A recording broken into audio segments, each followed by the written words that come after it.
नमस्ते दोस्तों, मैं सुमन शर्मा। आप सभी लोग वॉच कर रहे हैं सुमन एजुकेशन हब।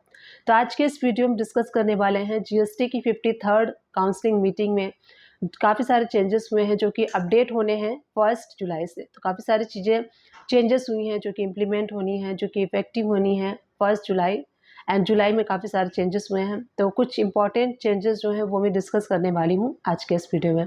सबसे पहला, अगर आपने अपनी आरटीआर रिटर्न फाइल करनी है 2023-24 की जो लास्ट ड्यू डेट है आरटीआर रिटर्न फाइल करने के लिए, अगर आप इंडिविजुअल हैं, आपके ऊपर ऑडिट एप्लीकेबल नहीं है, तो 31 जुलाई 24 तक आप अपनी आरटीआर रिटर्न को फाइल कर सकते हैं।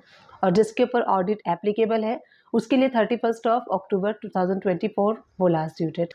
31 जुलाई के बाद भी आप अपनी आईटीआर रिटर्न को फाइल कर सकते हैं, बिलेटेड आईटीआर रिटर्न। बट वहाँ पे आपको, अगर आप 31 जुलाई की बात करेंगे तो आपको न्यू रिज्यूम को ऑप्ट करना पड़ेगा एंड न्यू रिज्यूम के अकॉर्डिंग आपको अपनी आईटीआर रिटर्न फाइल करनी पड़ेगी। और आप सभी को पता है कि अगर आप न्यू रिज्यूम ऑप्ट करते हैं तो वहाँ पे जो आपके लॉसेस होते हैं वो आप एडजस्ट नहीं कर सकते हैं। काफ़ी सारे जो डिडक्शन है वो भी आपको नहीं मिलते हैं। तो अगर आप बिलेटेड रिटर्न फाइल करेंगे तो आपको न्यू रिज्यूम के अकॉर्डिंग करना होगा। तो आप इसको ध्यान में रखते हुए अपने रिटर्न को फाइल कर सकते हैं। सेकेंड चेंजेस ये है कि फॉर्म नंबर 10 IAE आपको फिल कर देना है 31 जुलाई की लास्ट ड्यू डेट। तो उससे पहले आप अपना 10 IAE जो है वो फॉर्म फिलअप कर दीजिएगा।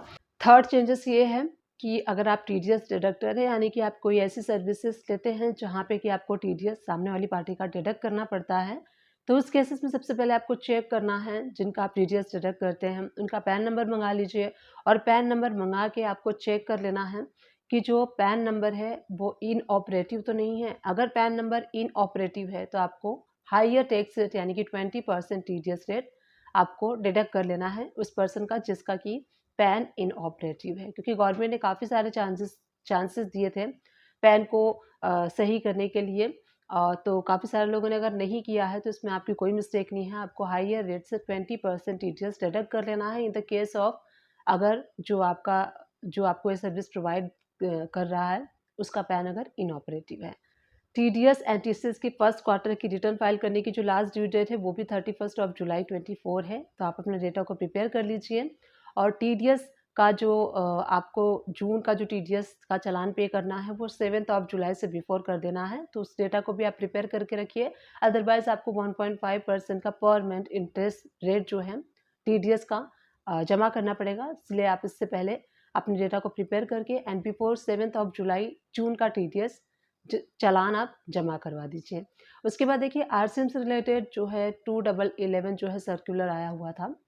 तो ये मैं आप लोग के साथ शेयर करना भूल गई थी। जो RCM, काफ़ी सारे लोग RCM की सर्विसेज लेते हैं। मान लीजिए कि आपने किसी एडवोकेट की सर्विस ली है या फिर आपने किसी की रेंट की सर्विस ली है जो कि अनरजिस्टर्ड, किसी भी ऐसे अनरजिस्टर्ड पर्सन से आप अगर ऐसी सर्विसेज लेते हैं जो कि RCM के अंडर में फॉल आते हैं, तो उसमें क्या होता है, जो रिसिपिएंट होता है, जो उस सर्विस को रिसीव करता है, गवर्नमेंट उसके ऊपर ये रिस्पॉन्सिबिलिटी देती है कि आपको उनके बिहाफ पे टैक्स को जमा कराना है और उसके बाद आप उसको क्लेम कर सकते हैं। मान लीजिए कि आपने किसी एडवोकेट की सर्विस ली है तो उसके ऊपर आपको RCM पे करना था, तो आपने पे नहीं किया है अगर, तो अब भी आप पे करके, मान लीजिए कि आपने 20-21 में या फिर 18-19 में या फिर 19-20 ईयर में कोई RCM की सर्विसेज लिया था, आपने पेमेंट भी कर दिया है और उसका आपने RCM बुक नहीं किया था, तो अब आप उस जो इनवॉइस आपको जनरेट करना था आपने नहीं किया है, तो वो आप इनवॉइस इस ईयर में जनरेट करके और उसका जो ITC गवर्नमेंट को पे करा दीजिए और आप उसको क्लेम भी कर सकते हैं। तो 53rd ऑफ के GST काउंसिल मीटिंग में ये भी जो है डिसीजन, ये भी जो सॉल्यूशन है वो भी गवर्नमेंट लेके आई है कि कोई ऐसा पुराना RCM है जो कि आपने जैसे कि RCM की सर्विस ली और उनको पेमेंट कर दिया, बट उसके अगेंस्ट में जो इनवॉइस जनरेट करना होता है, आपको खुद ही इनवॉइस जनरेट करना होता है, उसके ऊपर टैक्स अप्लाई करके गवर्नमेंट को पे करना होता है। अगर आपने इनवॉइस पास्ट में जनरेट नहीं किया था, सिर्फ पेमेंट कर दिया था, तो कोई बात नहीं है, इस टाइम भी आप कर सकते हैं। तो उसके अगेंस्ट में आपको इनवॉइस जनरेट कर देना है और इनवॉइस के ऊपर जो भी टैक्स अमाउंट लगता है वो टैक्स गवर्नमेंट को पे कर देना है और आप उसको क्लेम भी कर सकते हैं। टैक्स जो है वो गवर्नमेंट ने ईजी कर दिया। जो RCM, काफ़ी सारे RCM लोगों ने नहीं किया था तो वो कर लेंगे टाइमली, तो उसका वो बेनिफिट भी ले सकते हैं पे करना। फाइनल बजट जो है वो जुलाई में आने वाला है। गवर्नमेंट से काफ़ी लोगों को उम्मीदें हैं कि काफ़ी रिलीफ गवर्नमेंट उन्हें प्रोवाइड करेगी, चाहे वो टैक्स पेयर्स हों। तो इसमें जीएसटी से रिलेटेड, टीडीएस से रिलेटेड, एमएसएमई से रिलेटेड जो कि स्मॉल एंड माइक्रो एंटरप्राइजेस होते हैं, उनके लिए भी गवर्नमेंट काफ़ी रिलीफ लेके आएगी। तो जो फाइनल मीटिंग में जो भी अपडेशन होगा वो मैं आप लोग के साथ शेयर करूँगी। तो जो जुलाई में इम्पोर्टेंट मीटिंग में जो भी चेंजेस होने वाले हैं जुलाई मंथ में, वो मैंने आप लोग के साथ शेयर किया। उम्मीद करती हूँ ये जो चेंजेस मैंने आप लोग के साथ शेयर किया है, ये आप लोग के लिए हेल्पफुल रहा होगा। अगर हेल्पफुल रहा तो प्लीज़ चैनल को लाइक, शेयर, सब्सक्राइब कर दीजिएगा। Thank you for watching, keep watching and अपना खूब ख्याल रखिएगा। Thank you.